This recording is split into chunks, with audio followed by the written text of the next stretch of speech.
Assalamualaikum warahmatullahi wabarakatuh. Selamat pagi anak-anak hebat, selamat pagi semuanya, selamat pagi ayah dan bunda. Berjumpa lagi dengan saya Bu Ella dalam masa pengenalan lingkungan sekolah. Semoga anak-anak semuanya dan juga ayah bunda dalam keadaan sehat walafiat, tidak kurang suatu apapun. Apalagi di masa-masa sekarang yang mungkin kita tidak bisa kemana-mana karena kita masih harus bersahabat dengan virus corona yang menjadi suatu ketakutan tersendiri buat kita. Baik anak-anak, ayah dan bunda,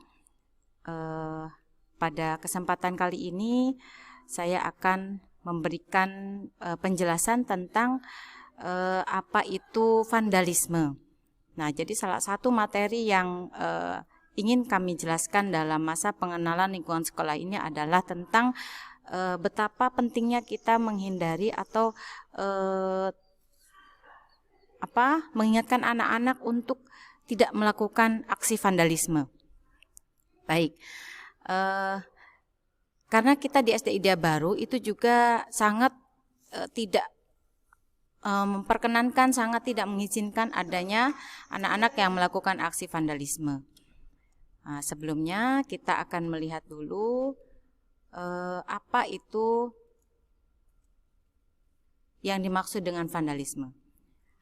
Anak-anak dan juga ayah dan bunda, kita mungkin untuk adik-adik yang kelas 1 ataupun kelas 2 itu belum paham apa yang dimaksud dengan vandalisme. Karena vandalisme ini adalah sesuatu yang mungkin walaupun kita sering melihatnya di lingkungan kita bahkan mungkin tidak sadar kita melakukannya, tapi kita tidak tahu apa itu yang dimaksud dengan vandalisme. Nah, menurut Kamus Besar Bahasa Indonesia, vandalisme berarti perbuatan merusak dan atau menghancurkan hasil karya seni dan barang berharga lainnya. Nah, dalam hal ini itu mencakup keindahan alam dan sebagainya. Nah, itu adalah pengertian dari vandalisme menurut Kamus Besar Bahasa Indonesia. Contohnya apa saja? Contohnya coret-coretan di tembok jalan, mural yang ilegal dan lain-lain. Nah, apa itu mural? Nah, kalau anak-anak mungkin sering jalan-jalan ke mana? Ke pertokoan atau mungkin jalan-jalan kemanapun, itu kadang-kadang di pinggir jalan sering melihat lukisan-lukisan yang sebetulnya indah, tapi kalau itu sampai mengganggu kenyamanan lingkungan, maka itu sudah merupakan mural yang ilegal. Jadi mural itu adalah gambar atau lukisan yang biasanya dibuat di dinding-dinding di lingkungan sekitar kita. Nah, jadi ini merupakan salah satu contoh dari vandalisme. Nah, mungkin dalam contoh gambar yang Bu Ella tayangkan, ini anak-anak bisa melihat bagaimana vandalisme itu sudah mengganggu kenyamanan lingkungan kita. Nah, di sini kita lihat ada tembok-tembok yang dicoret-coret tidak menentu, kemudian anak-anak sekolah yang juga mencoret-coret dinding-dinding ini sepertinya juga di lingkungan sekolah ya. Nah, ini adalah contoh vandalisme di lingkungan kita yang sering kita dapati, yang sering kita lihat, dan itu tidak nyaman buat kita. Itu di mata itu tidak kelihatan indah. Nah, mungkin untuk pelakunya ini merupakan kenikmatan, kesenangan ya. Jadi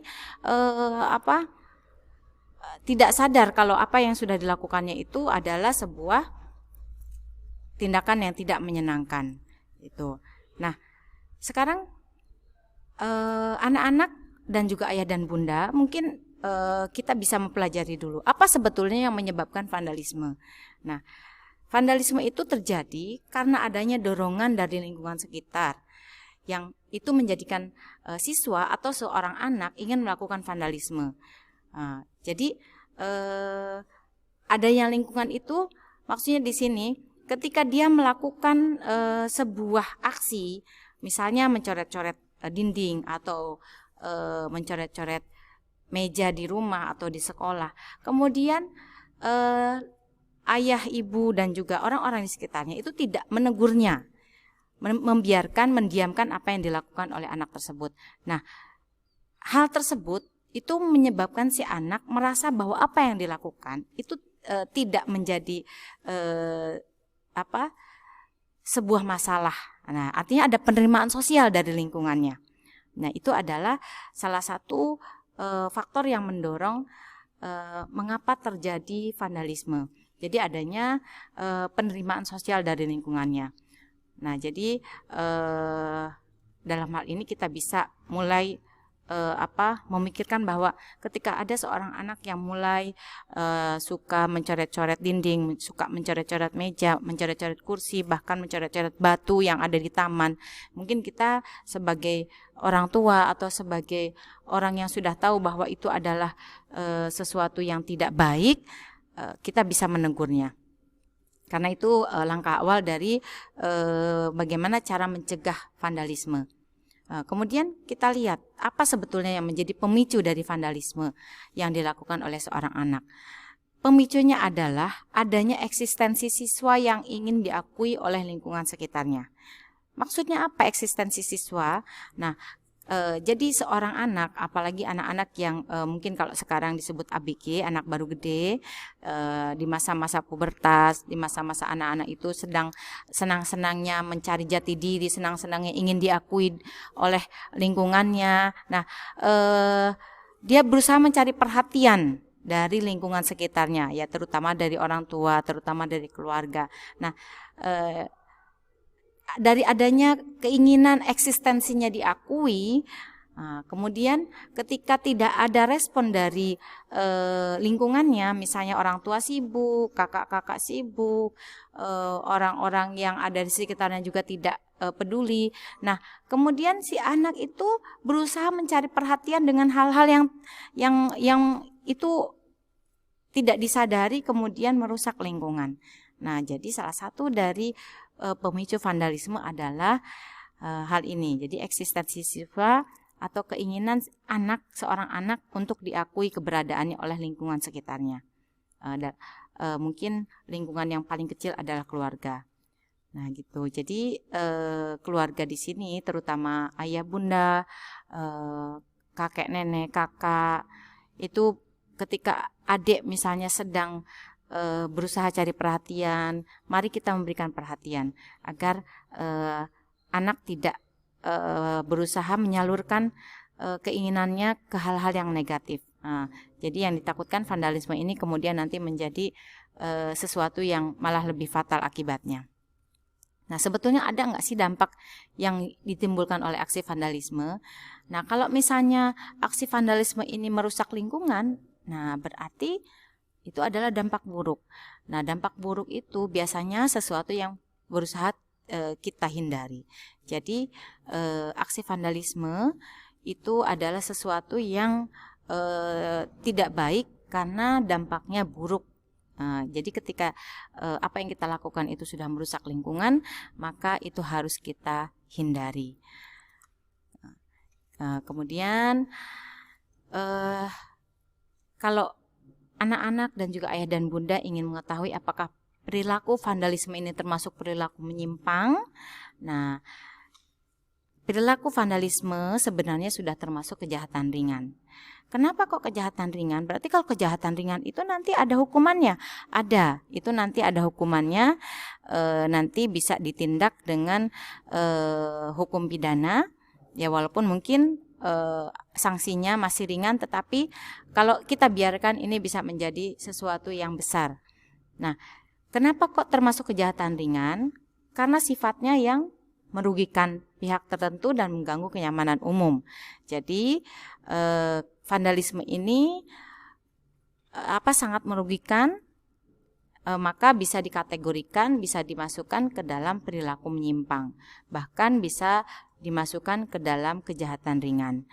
Jadi kalau misalnya sudah tahu seperti itu, mari kita berusaha untuk menghindarkan anak-anak dari perilaku vandalisme ini agar mereka tidak terbiasa untuk melakukannya, kemudian tidak menganggap bahwa itu sesuatu yang benar. Nah, ini mungkin bisa dilihat di contoh gambar. Nah, di sini ada gambar seseorang mencoret-coret dinding lingkungannya. Nah, ini kan sesuatu yang tidak nyaman di mata kita. Ini mengotori lingkungan. Jadi wajar jika vandalisme ini dimasukkan atau dikategorikan sebagai sesuatu yang menyimpang, yang itu nanti akan terjerat hukum pidana kalau kita melakukannya. Gitu. Nah, sekarang coba kita lihat ke lingkungan kita yang nanti anak-anak mungkin akan menjadikan lingkungan ini menjadi lingkungan kedua setelah rumah, yaitu lingkungan sekolah. Nah, sebetulnya aksi vandalisme ada nggak sih di sekolah? Kalau di sekolah mungkin anak-anak tidak sadar bahwa apa yang dilakukannya itu merupakan sesuatu yang merusak.